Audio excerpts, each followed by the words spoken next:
Bonjour les amis, nouvelle vidéo aujourd'hui pour retrouver Alain Soral qui était l'invité de Brocheux TV et qui va nous délivrer une analyse remarquable, notamment sur la République. Mais juste avant de l'écouter, comme d'habitude, n'oubliez pas de vous abonner, le pouce, le commentaire, le partage, le boost de la vidéo. Je remercie mes deux donateurs que j'ai eu sur Tipeee hier. On l'écoute et on en parle juste après. Le prix Charlemagne, qui est quand même un prix très symbolique, hein, puisque c'est un prix qui le désigne quelque part comme un personnage qui mérite d'être à la tête de l'Europe, puisque quand on veut remonter à l'idée que l'Europe est le destin de tous les pays d'Europe, ben, rapidement on remonte à Charlemagne, hein, donc il a eu ce prix-là.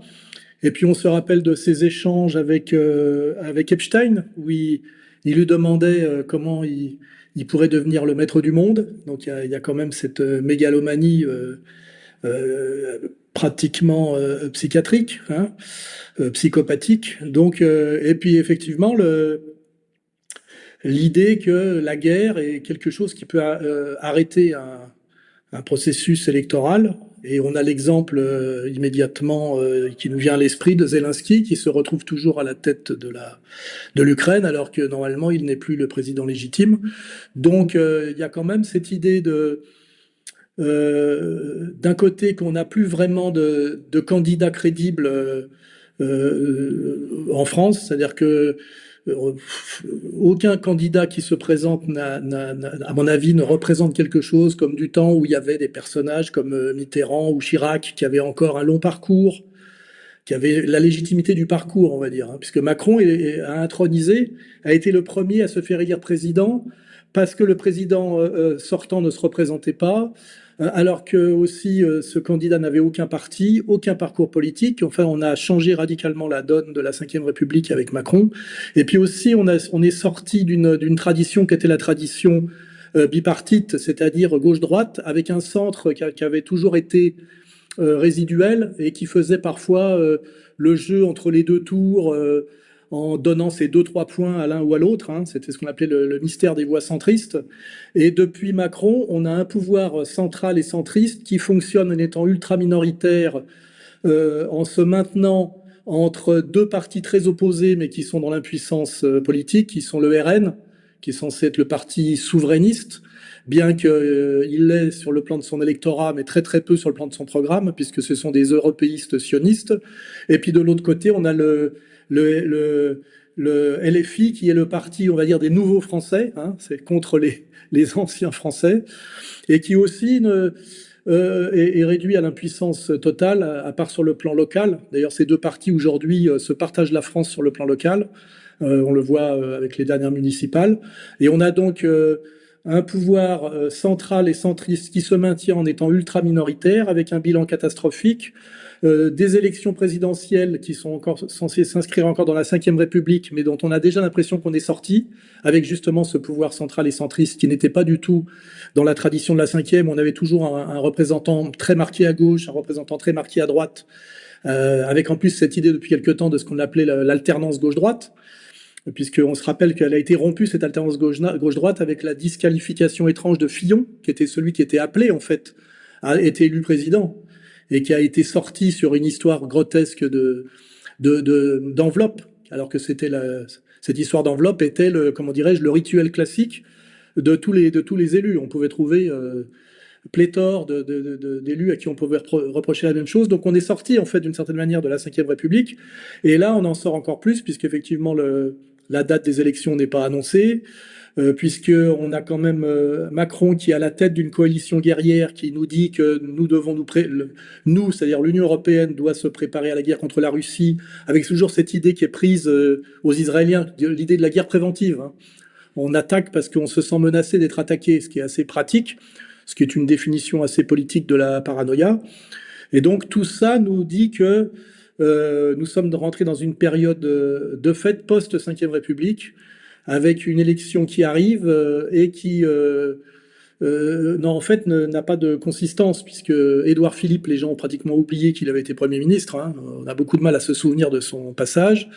Mélenchon ne peut plus, à mon avis, être au second tour. Il a raté le coche à l'époque d'ailleurs où on lui a empêché d'être au deuxième tour, hein, puisqu'il suffisait à l'époque que le candidat du PS qui faisait 6 se retire pour qu'il se retrouve au deuxième tour face à Macron à la place de Marine. Donc c'est quelqu'un qui sait qu'il a loupé le coche au plus haut niveau et qui maintenant combat pour se maintenir coûte que coûte. Mais à mon avis, il ne sera pas au deuxième tour. Et on a effectivement Bardella qui sert de sparring partner pour finalement, peut-être avec cette idée de, au dernier moment, un Édouard Philippe qui incarne la légitimité républicaine, qui bat un Bardella qui incarne la dangereuse aventure d'extrême droite, avec un résultat qui est quand même ce qu'aime la démocratie, c'est un résultat 51-49, parce qu'en fait, on a un très mauvais souvenir d'un point de vue de ce qu'on appelle l'ingénierie sociale de l'époque où Le Pen s'était retrouvé au deuxième tour un peu par accident, hein, parce que le PS avait joué le deuxième tour avant le premier, avec la candidature Taubira additionnée à la candidature Chevènement. C'était vraiment des histoires de mauvais calculs, puisque Le Pen s'est retrouvé au deuxième tour avec 17%, ce qui était très très bas.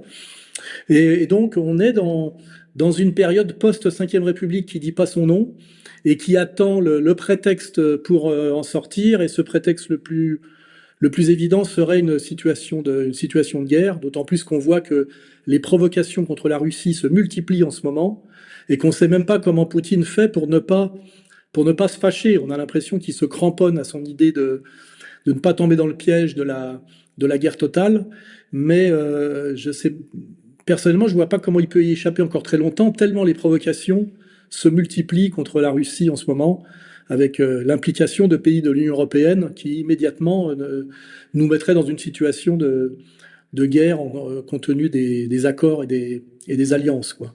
Donc voilà Ah la bah, situation. Ça complète un peu ce qu'a dit Arnaud, mais l'idée c'est ça, c'est on a l'impression qu'on est déjà sorti de la Ve République en fait, qu'il faut juste que ce soit après validé par les faits, quoi. analyse intéressante de Soral avec ce panorama. Déjà, vous avez vu que Gabriel Attal est lancé pour la candidature de 2027. D'ailleurs, on en parlera tous ensemble en live jeudi à partir de 21h. Gabriel Attal peut être l'élu. Moi, je ne vois pas Édouard Philippe, parce qu'Édouard Philippe, il est trop mou. Enfin, c'est quelqu'un qui se prépare depuis longtemps, il ne fait rien. Et je pense que Gabriel Attal est suffisamment intelligent pour lui passer devant. Et en plus, il aurait l'appui de Macron. Et Macron rêve de torpiller, bien sûr, la candidature d'Édouard Philippe. Sans parler, bien sûr, de ses problèmes avec la justice. Et Macron et la justice, c'est quand même un pacte qui dure depuis très longtemps. Et je pense qu'ils sont capables complètement de l'éliminer dans la course. Ensuite, vous avez Bardella.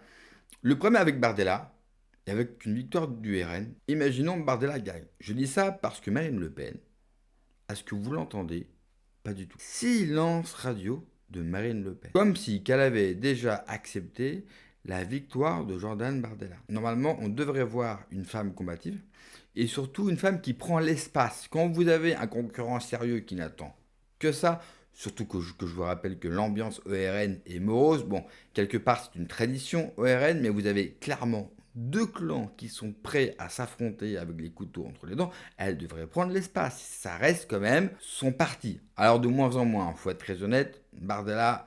Enfin, donner les rênes, le nommer président du RN, je ne pense pas que ce fut la meilleure idée qu'a eue Marine Le Pen. Pourquoi ? Parce qu'il a placé tous ses hommes. Donc pour moi, Bardella a des grandes chances d'être le candidat pour le RN pour 2027. Mais imaginons qu'il soit président. Il est élu au second tour. Très bien. Vous imaginez que Mélenchon, que LFI et leurs hommes, que les cités françaises ne vont pas réagir ? Vous pensez vraiment que pendant les 15 jours où vous avez la fameuse passation de pouvoir, où il devient officiellement président. Tant qu'il n'est pas allé à l'Élysée, il n'est pas président, ça reste Emmanuel Macron. Vous pensez vraiment que nous allons avoir 15 jours de calme ? Moi, je pense que le début d'une guerre civile peut commencer avec l'élection de Jordan Bardella. Je ne sais même pas si c'est une bonne ou une mauvaise chose. Pour l'instant, et on en parlera jeudi, je n'arrive pas à me dire est-ce que c'est une bonne chose parce que tôt ou tard, il faut que ça pète, et autant que ça pète. Le problème, c'est que ça va péter avec un Emmanuel Macron au pouvoir. Je me répète, tant que Bardella ne s'est pas rendu physiquement à l'Élysée, il n'est pas président. Donc c'est Macron qui dirigera toutes les opérations. Je vous rappelle également que Macron a placé tous ses hommes de confiance et ses femmes dans les postes les plus importants de la Ve République. Je vous rappelle qu'aujourd'hui, le Conseil constitutionnel défait ou fait les lois. C'est-à-dire que le Conseil constitutionnel, c'est un coup d'État. Hein. C'est un coup d'État. Le Conseil constitutionnel est plus fort et plus important que le Parlement. les parlementaires ne servent déjà plus à rien aujourd'hui. Certains ne s'en ont peut-être pas rendu compte, mais Macron a déjà fait un coup d'État. Aujourd'hui, il a les pleins pouvoirs. Donc imaginons le pays à feu à sang. Le pays part en couille, pardonnez-moi l'expression. Vous avez vu ce qui s'est passé avec la victoire du PSG? Vous avez vu ce qui s'est passé avec la victoire d'un club de foot? Alors imaginez, avec Bardella, président du Rassemblement National, hein, l'extrême droite, la giga-droite, la droite qui fait peur, les heures les plus sombres dans notre histoire, élu président de la République, quoi qu'on pense de lui, on s'en fout de ça, d'accord? Mais élu président, vous pensez vraiment que les mecs, ça va bien se passer, quoi? Il y aura 2 ou 3 feux la nuit? Non, non, c'est jour et nuit. Jour et nuit pendant 15 jours. Et d'ailleurs, la gauche se prépare déjà à ça. Ils en ont déjà parlé et ils l'ont déjà annoncé. Et quand je vois qu'en plus, et j'en avais déjà parlé, que Bardella a fait la une de Paris Match par les équipes de Mimi Marchand, la même personne qui a mis en évidence le couple Macron. Et à Paris Match, vous avez que 2 personnes qui ont eu la une, Attal et Bardella. C'est-à-dire que Bardella, mais Bardella, on en a aujourd'hui la certitude, il a été totalement validé par le système. Ça n'empêche que la gauche et leurs électeurs issus ou de l'immigration ont besoin du chaos. Car eux ont au moins cette maturité politique de comprendre et de savoir avant les autres que le changement, ça ne passera pas par les élections. Merci d'avoir regardé la vidéo les amis, n'oubliez pas comme d'habitude de vous abonner, le pouce, le commentaire, le partage, le boost de la vidéo, prenez soin de vous, que Dieu vous protège, allez ciao.